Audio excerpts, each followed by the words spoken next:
Hi, welcome back to our channel. Ang topic natin ngayon ay integral calculus. So, meron tayong problem dito. Paano natin i-integrate? So, lagatin 0 or pi. So, mas mabilis, mas madali. Example lang naman, 1 na lang. Para parehas lang naman. So, meron na integral of ln of x and dx. So, paano natin integrate ito? Kung meron siyang pwedeng ma-integrate, pwede tayo mag-direct integral na.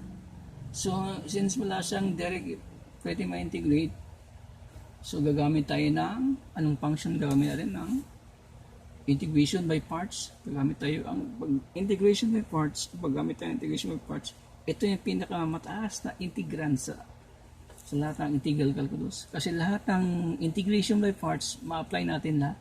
So, bago ko umpisahan, kung bago pa na sa channel ko, please subscribe, like, at mag-comment after my video's presentation.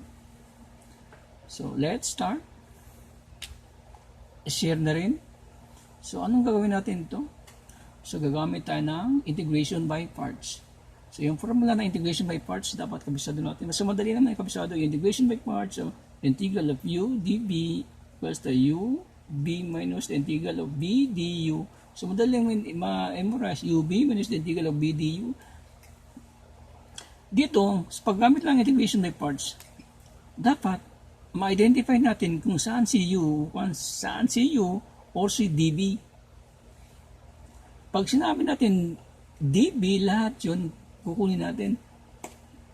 Example dito, kasama dito si u. So, mag-assume tayo. So, mag-let tayo. Always let. Let u. Saan si u dito? Definitely si u dito. Ito si u. Let u ln of x. So, derivative ng ln of x or du was dx, derivative ng ln of x, dx over x. Dapat din, familiar tayo sa derivative, sa differential calculus. Then si b,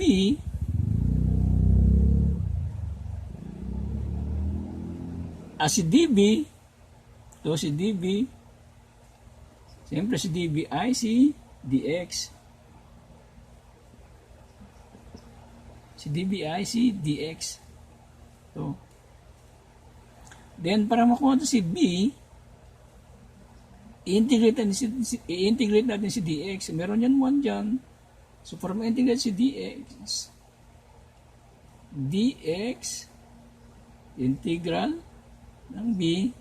So, x na lang. So, meron tayo value ng b. Si b ay x. So, pwede natin siya substitute dito. So, yung formula u db equals to u b minus the integral of b du. Substitute natin si u, si ln of x. Then si b, x. Pwede natin ilagay dito, pwede rin dito na lang. Dito na lang. Minus the integral si b. Saan si b? Si x. And si du, saan si du? Ito si du, si dx over x. Si dx over x. And continuous lang. X. Wala pa yan dyan. So, x, ln of x minus, si x dito makancel na, ang matira sa ay si dx. So, integrate natin si dx, x, ln of x minus, integrate natin si dx ay x na lang plus yung constant. Yung 1 and 1, yung limit niya 1 and 1. Sagot, tuloy-tuloy lang natin. Adjust ko lang. Then, substitute natin itong 1 dito sa mga value ng x. X ay 1.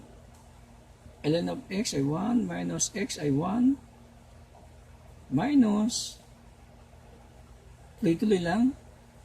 Ganon din to sa baba. Substitute dito 1 ln of 1 so, minus yung x ay 1. Yan. Then, kung ano yung ating value ng ln of 1 ay 0, so matira ay si negative 1. Then dito, negative, si ln of 1 dito ay 0 pa rin. So matira dito ay si negative 1. At saka si negative 1, at saka negative, so magiging positive 1. So yung answer niya ay 0. Kung may comment po kayo, please comment. At kung mayroon kayo topic gustong i-request, comment lang din. See you for my next video. Press yung bell para lagi kitang updated sa mga latest kong video. Thank you. Thank you for watching.